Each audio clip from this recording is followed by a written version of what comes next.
This is it, guys. We have officially made it to the final explainer in our 11-part series. Over the last 10 chapters, we didn't just look at charts and wallets. We basically built a comprehensive blueprint to survive what experts are calling the greatest transition of wealth in human history. Today, we're looking directly into the future.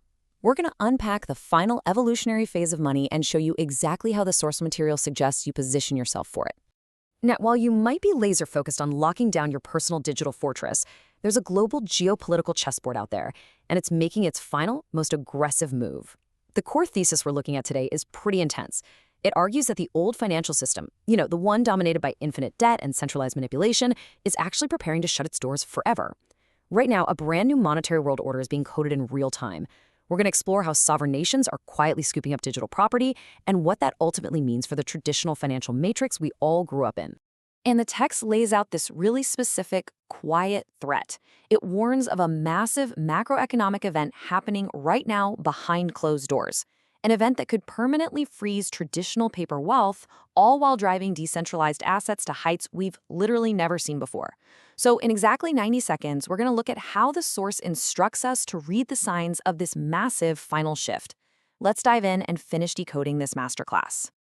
Section 1. The Rise of Sovereign Wealth and CBDCs.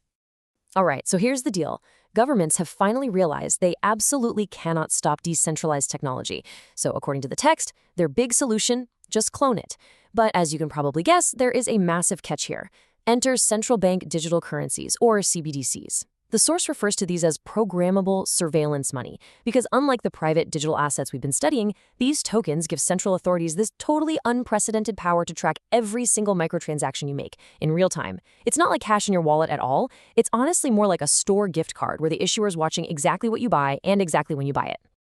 And we are not just talking about a digital version of the dollar sitting in your banking app. No.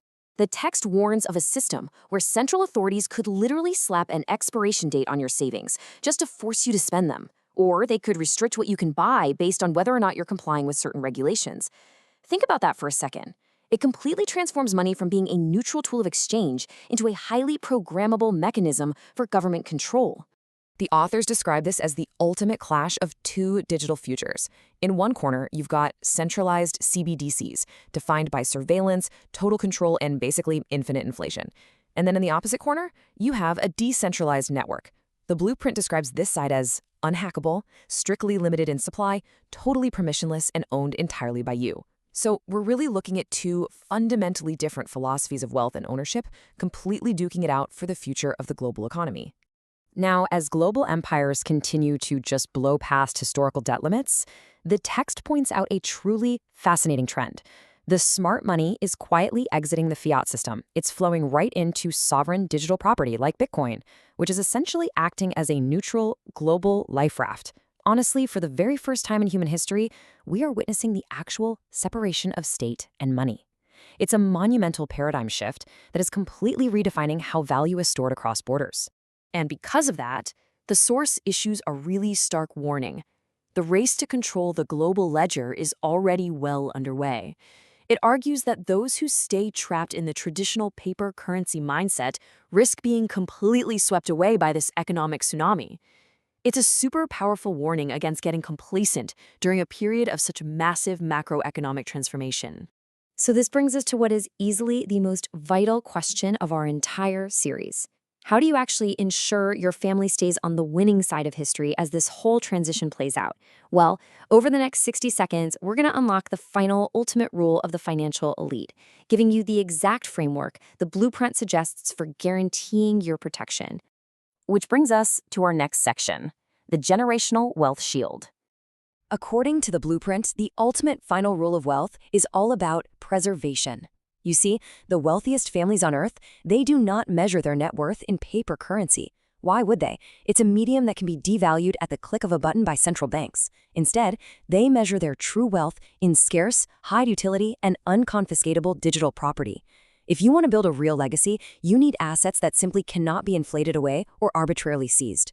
Synthesizing everything we've covered, the text provides a very specific checklist to help you build your own bulletproof financial shield. First, it starts with disciplined dollar-cost averaging into hard assets. From there, you've got to lock those assets down using the strict cold storage protocols we mapped out earlier to ensure self-custody.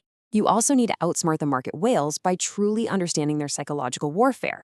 And finally, you leverage automated systems to your advantage. Executing these specific steps is exactly how the author suggests building an absolute, impenetrable defense for your family's legacy. The ultimate promise of the blueprint here is that once you execute these steps, you are essentially unplugging from the traditional matrix. The text argues that you literally no longer need to live in fear of inflation eating up your savings, or corporate layoffs, systemic bank failures, or government overreach. By taking custody of sovereign digital assets, it claims you acquire ultimate digital sovereignty. You are completely removing counterparty risk from your financial life. I have to say, I really appreciate this perspective from the text. It states that the financial future doesn't belong to the loudest voice in the room, and it definitely doesn't belong to the aggressive gambler who's just looking for a quick payout. No, it belongs to the disciplined and the patient. It belongs to you, the educated investor, who dared to actually see this macroeconomic shift coming before the rest of the world even caught on.